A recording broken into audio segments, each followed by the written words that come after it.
Shadow of the Gateway Arch in front of a huge crowd. Welcome to the NASCAR Cup Series in St. Louis on FS1. Drivers, start your engines!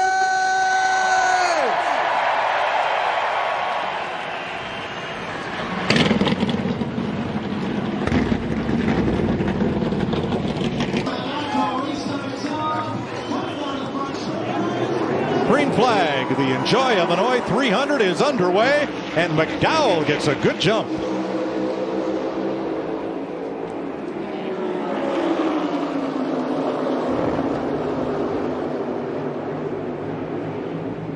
See him slipping and sliding around back there. Yeah, you see Austin Cindric have a little bit of trouble in the middle of the corner, got up the racetrack.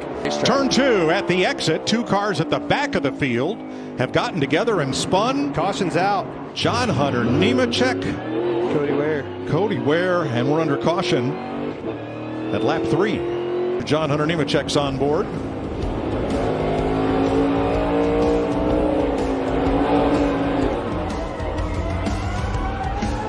Around he goes with Cody Ware. Let the cycle begin again. Patience. Don't overdrive that corner. Squeeze him up a little bit, putting some pressure on him. I think he's going to get it. Got him. Got aggressive. Christopher Bell makes the pass. That might have been a little contact.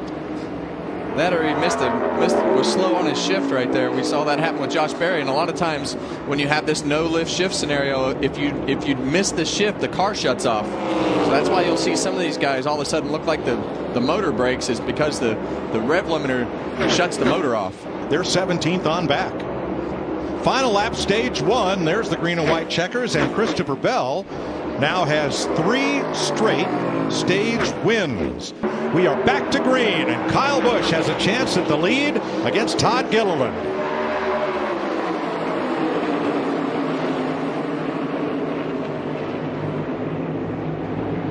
Well, that wasn't close, Mike. He fired it in there and drove right by Todd Gilliland. Whoa, this is four close. wide, Too close. 9 in the wall. Yeah.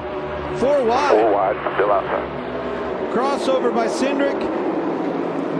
You knew this was going to happen. Tires coming. Those guys are on old tires, slipping and sliding around. With the clean air and everything that they've got right now, that car is showing the speed that they expected it to have. It'll wake it up, won't it? But here comes Christopher Bell going after Dillon. That's the best car. I mean, Christopher Bell has the fastest car.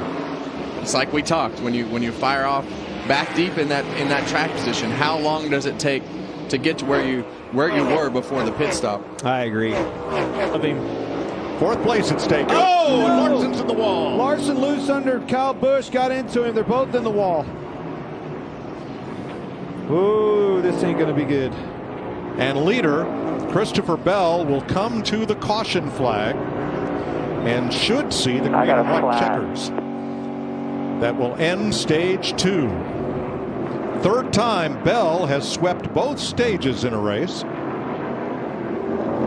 I think that they make a little bit of contact right there. Kyle Larson trying to side draft, and I think Busch is frustrated with that. Squeezes him down the racetrack, and then Larson spins out into the 8, and they both hit the fence. So I think Kyle Busch was frustrated with Larson. You see him way down the racetrack. Let's hear what he said. I mean, he turned into me. Yeah, he routed you down. Total idiots. Well, there's 2 sides to every story, but that's certainly the one side that we saw. First DNF of the season for Kyle Busch. Ty Gibbs in the back. He was too fast on pit road. 3 wide coming down of turn 1. Hey, watch that Briscoe.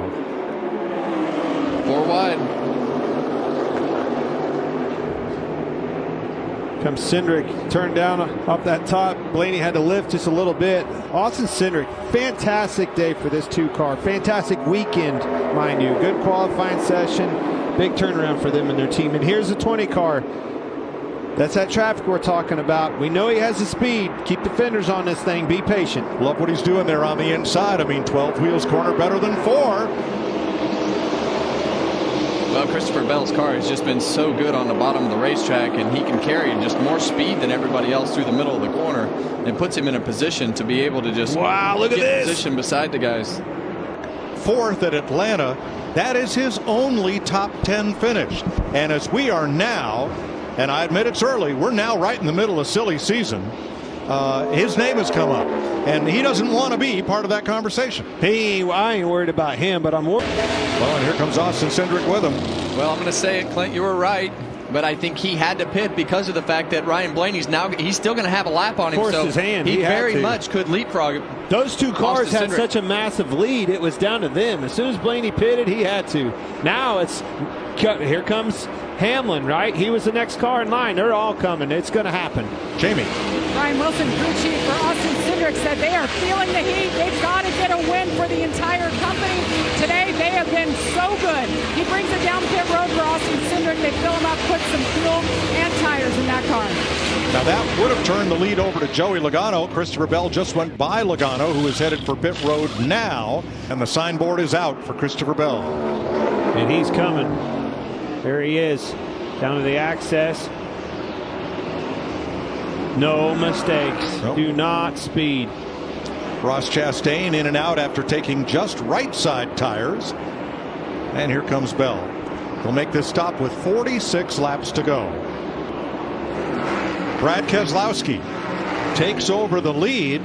7 seconds up on Justin Haley, who continues to impress. Well, there you see it. There, the 20 car goes by. Brad Keselowski still in the lead, hasn't cycled, but you saw the first car you saw was Blaney, that 12 car. Now he's got to go run them guys down. We're talking about Christopher Bell. For the win? Yeah, should be. Yep. For the win, he asked? For the win. Yeah, absolutely, Yes. for the win. That's what I've been trying to tell you. And look how much easier he got around Bubba Wallace. It took Blaney 5 laps to get around him. Bell did it in one corner.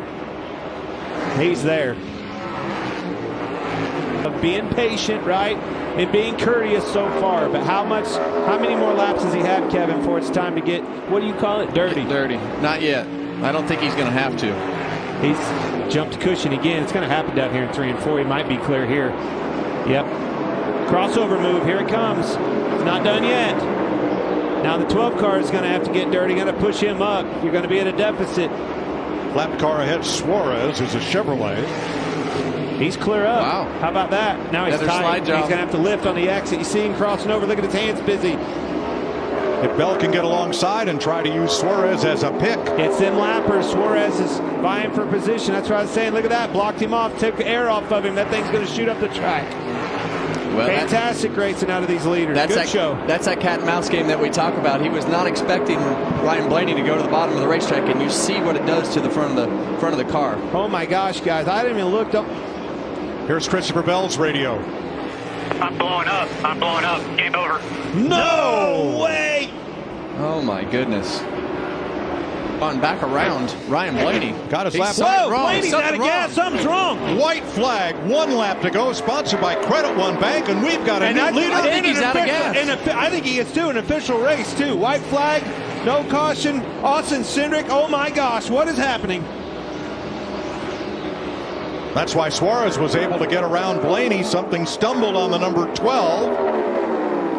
How about this? Austin Cindric rolls into turn number 3 after starting from the outside pole with only 1 top 10 finish this entire season.